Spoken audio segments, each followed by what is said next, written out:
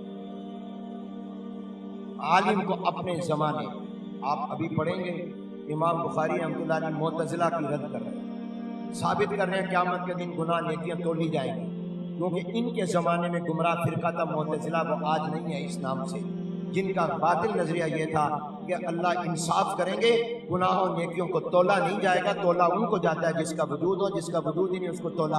امام بخاری اس کا رد کر رہے ہیں، انہوں نے بخاری پڑھی، باقی کتابیں پڑھی، امام بخاری کہیں جہمیہ کا رد کرتے ہیں، کہیں کرامیہ کا رد کرتے ہیں، کہیں خوارج کا رد کرتے ہیں، کہیں مرجیہ کا رد کرتے ہیں، کہیں معتزلہ کا رد کرتے ہیں۔ یہ نام میں نے آپ کو سنائے، بعض لوگوں نے پہلی دفعہ سنے ہوں گے، کیونکہ یہ تو پاکستان کے ہی جانتے ہیں، جو بندی جانتے ہیں، بریلوی جانتے ہیں، سنی جانتے ہیں، شیعہ جانتے ہیں، یہ ان فرقوں کو جانتے ہیں، مگر ان کے زمانے میں یہ فرقے تھے، اور ان میں بہت سے یہ وہ فرقے تھے جن کے نظریات شریعت کے خلاف، قرآن و سنت کے خلاف تھے۔ امام بخاری ان کی تردید کرتے ہیں۔ اس سے پیغام ملتا ہے کہ امام بخاری کی نظر، محدثین کی نظر، فقہاء کی نظر، اہل دین کی نظر اپنے زمانے کے فتنوں پر بھی ہوتی تھی، اپنے علاقے کے فتنوں پر بھی ہوتی تھی، اور وہ ان فتنوں کا رد بھی کیا کرتے تھے۔ اس لیے آپ کی ذمہ داری ہے کہ آج آپ سوچیں کہ آج کون سا فتنہ ہے۔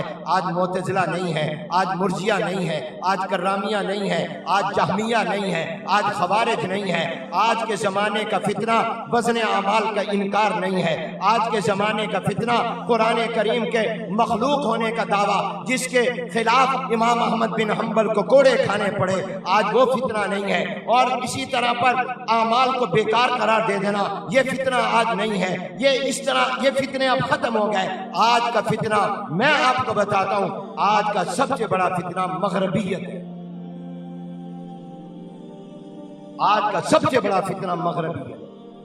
جیسے اس زمانے کے علماء نے اپنے زمانے کے فتنوں کے بارے میں پوری معلومات حاصل کی، پھر ان کا رد کیا، اور رد بھی دلائل سے کیا، اسی طرح آج کے دور کے فتنوں کا ادراک، آج کے فتنوں کو سمجھنا اور سمجھ کر قرآن و سنت کے دلائل کی روشنی میں اس کا رد کرنا، یہ عالم ربانی کی ذمہ داری ہے۔ مولوی کا کام صرف حق بیان کرنا نہیں ہے، مولوی کا کام حق کے ساتھ ساتھ باطل کی تردید کرنا نہیں ہے۔ دعا پوری ہے، اللہم ارنا الحق حقا وارزقنا اتباعہ وارنا الباطل باطلا وارزقنا اجتنابہ۔ آمین کہہ دو۔ اے اللہ ہمیں حق کو حق کر کے دکھا، حق پر چلنے والا بنا۔ اے اللہ باطل کو باطل کر کے دکھا، اور ہمیں باطل سے بچنے والا بنا۔ صرف حق نہیں مانگا، باطل سے حفاظت بھی مانگا۔ باطل سے لوگ بچیں گے کیسے؟ گمراہ عقیدوں سے بچیں گے کیسے؟ گمراہ فرقوں سے بچیں گے کیسے؟ ایمان کے ڈاکوں سے بچیں گے کیسے؟ تب بچیں گے جب آپ ان کے رد کریں گے، ان کو بتائیں گے۔ اگر قادیانیت کے فتنے کا تعاقب نہ ہوتا، لوگ کیسے ختم نبوت پر اپنا ایمان مضبوط کرتے؟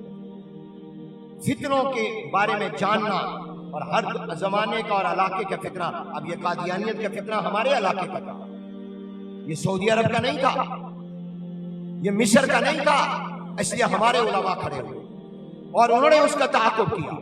ہمارے علماء اس کے مقابلے میں آئے، تو ہر علاقے کا فتنہ بھی الگ ہوتا ہے، ہر زمانے کا فتنہ بھی الگ ہوتا ہے۔ یاد رکھو، ایک بات عرض کر رہا ہوں، حق پوری دنیا میں ایک ہوگا، باطل ہر دنیا ملک اور علاقے میں الگ الگ بھی ہو سکتا ہے، اس کی شکلیں مختلف بھی ہو سکتی ہیں۔ سنت کی نشانی یہ ہے کہ پوری دنیا میں سنت ایک ہی ہوگی، اس کا طریقہ بھی ایک ہوگا، بدعت ہر علاقے اور زمانے کی الگ الگ ہوگی۔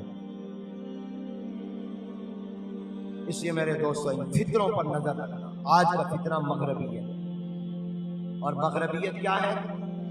مغربیت یہ ہے کہ انسان پہلے ہے اور اللہ کی وحی اور اللہ کا دین بعد میں، یہ ہے مغربیت۔ انسانی حق پہلے، ہیومن رائٹس پہلے۔ اگر میرا جی چاہتا ہے کہ میں مرد ہوں، مرد سے شادی کروں، مجھے دنیا کا کوئی قانون نہیں روک سکتا۔ اگر عورت ہے، وہ عورت سے شادی کرنا چاہتی ہے، ہم جنس پرستی سے کوئی نہیں روک سکتا۔ قانون بن گیا تحفظ، کیوں؟ انسان پہلے۔ حالانکہ اس کی نہ یہودیت میں اجازت ہے، نہ عیسائیت میں اجازت ہے، کسی دنیا کے مذہب میں اجازت نہیں ہے، مگر جن ملکوں کے ماننے والے وہ لوگ ہیں انہوں نے اس کو قانونی تحفظ دے دیا۔ کیوں دے دیا؟